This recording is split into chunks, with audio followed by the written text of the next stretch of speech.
Hi viewers, I am Ramesh. ఈరోజు మనం ఈ వీడియోలో నోట్ప్యాడ్లో, ఎంఎస్ వర్డ్లో, ఎంఎస్ ఎక్సెల్లో డే టు టైము ఎలా ఇన్సర్ట్ చేయాలి అనేది చూద్దాం. ఫస్ట్ నోట్ప్యాడ్ ఓపెన్ చేద్దాం. నోట్ప్యాడ్లో డే టు టైం ఎలా ఇన్సర్ట్ చేయాలో చూద్దాం. స్టార్ట్లోకి వెళ్ళి ఆల్ ప్రోగ్రామ్స్లోకి వెళ్ళి యాక్సెసరీస్లోకి వెళ్ళి నోట్ప్యాడ్ ఉంటుంది. దాని మీద మౌస్తో లెఫ్ట్ క్లిక్ ఇచ్చిన వెంటనే నోట్ప్యాడ్ ఓపెన్ అవుతుంది. సెంటర్లో బటన్ మీద మౌస్తో లెఫ్ట్ క్లిక్ ఇస్తే నోట్ప్యాడ్ విండో మ్యాక్సిమైజ్ అవుతుంది. ఇప్పుడు నోట్ప్యాడ్లో కంప్యూటర్లో ఉన్న డే టు టైం ఏముంది? ఇక్కడ 3:48 AM అని ఉంది. 25th February 2010 అని ఉంది.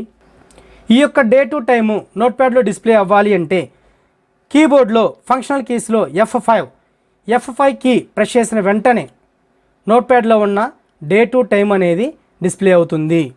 నోట్ప్యాడ్ని మినిమైజ్ చేయండి. ఎంఎస్ వర్డ్లో డే టు టైము ఎలా ఇన్సర్ట్ చేయాలో చూద్దాం. స్టార్ట్లోకి వెళ్ళి ఆల్ ప్రోగ్రామ్స్లోకి వెళ్ళి మైక్రోసాఫ్ట్ ఆఫీస్, మైక్రోసాఫ్ట్ వర్డ్ దాని మీద మౌస్తో లెఫ్ట్ క్లిక్ ఇవ్వండి. ఇలాంటి మెసేజ్ బాక్స్లో మనం ఓపెన్ అయితే క్లోజ్ చేసి బ్లాంక్ డాక్యుమెంట్ దాని మీద మౌస్తో లెఫ్ట్ క్లిక్ ఇవ్వండి. ఇప్పుడు ఎంఎస్ వర్డ్లో డే టు టైం ఎలా ఇన్సర్ట్ చేయాలో చూద్దాం. ఎంఎస్ వర్డ్ ఓపెన్ అయిన తర్వాత ఇప్పుడు కంప్యూటర్లో ఉన్నటువంటి డే టు టైము ఎంఎస్ వర్డ్లో డిస్ప్లే అవ్వాలి అంటే షార్ట్కట్ ఏంటంటే ఆల్ట్ గట్టిగా నొక్కబట్టుకుని షిఫ్ట్ గట్టిగా నొక్కబట్టుకుని డి నొక్కిన వెంటనే డేట్ అనేది డిస్ప్లే అవుతుంది. ఎంటర్. అలాగే టైం కూడా డిస్ప్లే అవ్వాలి అంటే ఆల్ట్ గట్టిగా నొక్కబట్టుకుని షిఫ్ట్ గట్టిగా నొక్కబట్టుకుని టీ టైం అనేది డిస్ప్లే అవుతుంది. ఇప్పుడు ఈ డేట్ ఫార్మేట్ నీకు నచ్చలా, అలాగే ఈ టైం ఫార్మేట్ నీకు నచ్చలా, అప్పుడు ఏం చేయాలంటే డేట్ ఫార్మేట్ టైం ఫార్మేట్ మార్చాలి అంటే ఇన్సర్ట్ మెనూలోకి వెళ్ళి ఇక్కడ డేట్ అండ్ టైం లాస్ట్లో దాని మీద లెఫ్ట్ క్లిక్ ఇచ్చి ఫస్ట్ డేట్ మారుద్దాము.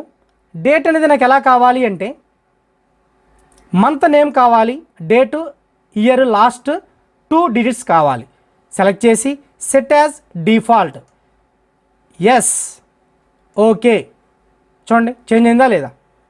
కావాలంటే చూడండి మళ్ళీ ఆల్ట్ షిఫ్ట్ డి వచ్చిందా లేదా? అలాగే టైం కూడా చేంజ్ అవ్వాలి అంటే same insert menu date and time. A time కావాలి నీకు? AM PM అవసరం లేదు అంటే ఓకే, లేదా అవర్స్ మినిట్స్ సెకండ్స్ 3 కావాలంటే ఆ 3 ఉన్నటువంటి టైము సెలెక్ట్ చేసుకుని set as default, yes, okay. ఇప్పుడు చూడండి ఆల్ట్ గట్టిగా నొక్కబట్టుకుని షిఫ్ట్ గట్టిగా నొక్కబట్టుకుని టీ నొక్కితే చాలు అవర్స్ మినిట్స్ సెకండ్స్ 3 ఉన్నది, AM PM ఉన్నది, టైం అనేది సెట్ అయ్యి డిస్ప్లే అవుతుంది. ఈ విధంగా ఎంఎస్ వర్డ్లో చేయొచ్చు. అలాగే ఎంఎస్ వర్డ్ని మినిమైజ్ చేయండి, మైనస్ మీద క్లిక్ ఇవ్వండి. ఎక్సెల్లో డే టు టైం ఎలా డిస్ప్లే అవ్వాలో చూద్దాం.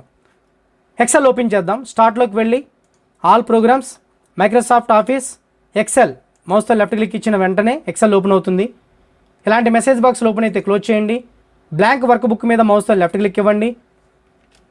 కంట్రోల్ గట్టిగా నొక్కబట్టుకుని స్క్రోలింగ్ మౌస్లో కొంచెం జూమ్ అవుతుంది షీట్ అనేది. షీట్ జూమ్ అయిన తర్వాత సిస్టంలో ఉన్న డే టు టైము డిస్ప్లే అవ్వాలంటే ఫస్ట్ డేట్ డిస్ప్లే చేద్దాం. కంట్రోల్ గట్టిగా నొక్కబట్టుకుని సెమీకోలన్ డేట్ వచ్చేసింది. అలాగే టైం కూడా డిస్ప్లే అవ్వాలి అంటే కంట్రోల్ గట్టిగా నొక్కబట్టుకుని షిఫ్ట్ గట్టిగా నొక్కబట్టుకుని సెమీకోలన్ టైం అనేది వచ్చేస్తుంది, ఎంటర్. ఈ విధంగా ఎక్సెల్లో డే టు టైం అనేది ఇన్సర్ట్ చేయొచ్చు. ఈ వీడియో మీకు నచ్చినట్లయితే లైక్ చేయండి, షేర్ చేయండి. నా ఛానల్ని ఎవరైతే ఫస్ట్ టైం చూస్తున్నారో వాళ్ళు సబ్స్క్రైబ్ చేయడం మర్చిపోవద్దు. పక్కన ఉన్న బెల్ బటన్ మీద క్లిక్ ఇస్తే నా యొక్క నోటిఫికేషన్స్ మీకు వస్తూ ఉంటాయి. Thank you so much.